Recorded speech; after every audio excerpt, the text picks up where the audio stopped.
Mən Ramiz Mehdiyev işi böyüyür. Artıq Abbas Abbasovla bağlı baş nazirin sabiq birinci müavini ilə bağlı məlumatlar yayıldı. Müvafiq istintaq orqanı Abbas Abbasov axtarışa verdi.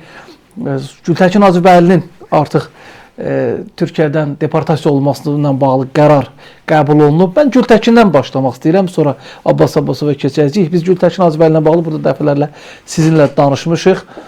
Statuslarına baxıram, çıxışlarına baxıram, izləyirəm. Çox dəhşətli dərəcədə narahatdır. Hətta Erdoğanı ittiham eləyir, o Boraltan faciəsini xatırladır və s. və əlaqədə özünü öldürür ki, mən niyə verirsiz Azərbaycana? Bu sual yaranır. Qorxmursansa, bu nə şivəndir? Və niyə qorxursan? Digər sual olsun və nədən qorxursan? Sizin Milli Şuranın rəhbəri, biraz öncə biz efirdən əvvəl də sizinlə bu barədə danışdıq. Milli Şuranın rəhbəri Cəmil Həsənli Bakıdadır, dəvət olunur Dövlət Təhlükəsizlik Xidmətinə, orada istintaqa ifadə verir. İndi günahı varsa həbs olunacaq, yoxdursa təbii ki, haqqında hansısa bir həbs qərarı verilməyəcək. Əgər Gültəkin Hacıbəylinin özündən bir narahatçılığı yoxdursa, bu nə şivəndir, bu nə vay şivəndir, bu nə qışqırıqdır? Maraqlı bir sual qoydunuz, məsələni qoydunuz. Həqiqətən də düşündürücü sualdır ki, nədən narahatsan? Bəlkə belə sərrin kimi Cəmil Həsənli özü də yazmışdı Facebook sosial şəbəkəsində. Şahid kimi çağırılıb, şahid kimi. Siz demişkən, istintaq prosesində məlum olacaq ki, o doğrudan da şahiddir, yoxsa istintaq prosesi göstərəcək ki, onun cinayət əməlini birbaşa iştirakı var. Bunlar istintaq prosesini üzəsin. Hələ ki, özü də yazıb ki, şahid kimi çağırılıb. Yaxşı, Gültəkin Hacıbəyli, nədən narahatsan?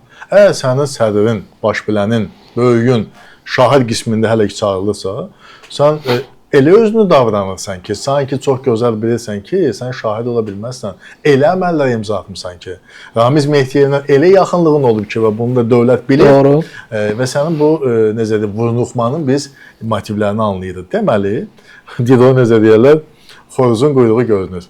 Deməli, elə işlər görmüsən, elə əməllər imza atmısan ki, özün hamıdan yaxşı bilirsən ki, artıq bu sənin fəaliyyəti ilə bağlı cinayət tərkibi yaradan xeyli faktlar var. Əks davranışı etsəydin, desəydin ki, heç problem yoxdur. Mən müxalif mövqedə olmuşam və dəvət ediblər, lap yaxşı dəvət ediblər. Müxalifətdə olmağına kimi etiraz edir ki? Bəli, dəvət ediblər. Onun düşüncəsinin seçimidir. İstintaqa bildiklərimə görə mənim hərəkətimdə cinayət tərkibi yoxdur. Mən özümdən narahat deyiləm. Çox rahat şey. O elə vurnuxur, elə bir həyəcan təbliğ çalır ki, çünki özü hamıdan yaxşı bilir ki və özü həm də onu da yaxşı bilir ki, onun bildiklərini, özü ilə bağlı bildiklərini Dövlət Təhlükəsizlik Xidməti də əla bilir. Onu da yaxşı bilir.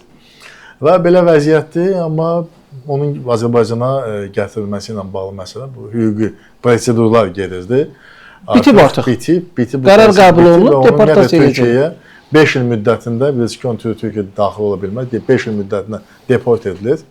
İndi o gətiriləcək Bakı və istintaqın suallarına cavab verməli olacaq və istintaq sualları onun sadəcə olaraq bu vurnuxmağı, hay-həşir qoparmağı bu qənaata gəlməyə əsas verir ki, o artıq bizim bu proqnozumuzdur. Biz bunu bir hökm kimi söyləyə bilməm. Bu proqnozumuz belədir ki, o şahid qismində olmayacaq. Şahid qismində olmayacaq, o artıq deməli, cinayət tərkibli əməllərinə görə cavab verməli olacaq və ədalətin sərt üzü ilə o cavab verəcək.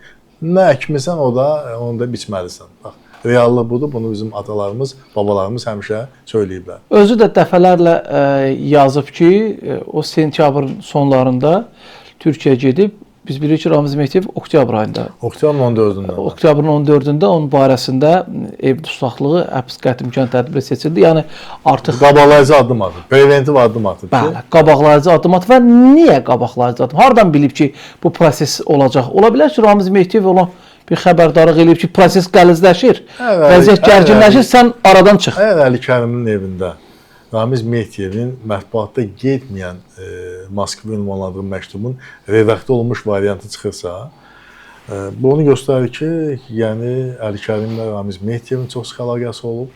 Eyni zamanda Əli Kərim ilə bu xanım da, Gültəkin Hacıbəyli də, bunlar da faktiki olaraq müştərək fəaliyyət göstəriblər və eyni əqidəni daşıyıcılardılar və belə olan vəziyyətdə görünür ki, o özü Gültəkin Nazibəyli çox gözəl bilir ki, istintaqın əlində təksib edilməz faktlar var. Təksib edilməz faktlar. Gültəkin Nazibəyli bilir o nələr eləyib. Eyni zamanda fərqindədir ki, onun bildiklərini dövlət də bilir, onun müvafiq qurumları da bilir. Ona görə də o dediyim o hay-haşırı qoparır. Amma Azərbaycan hüquqi dövlətdir. Cinayət etmirsən, cavab verəcəksən. Yox, əgər sən inamın varsa ki, sənin elə bir cinayət əməlin yoxdur, sən heç bir cəzanı almayacaqsan. Amma davranışların bunun əksini göstərir. Davranışların tamamilə bunun əksini sübut eləyir.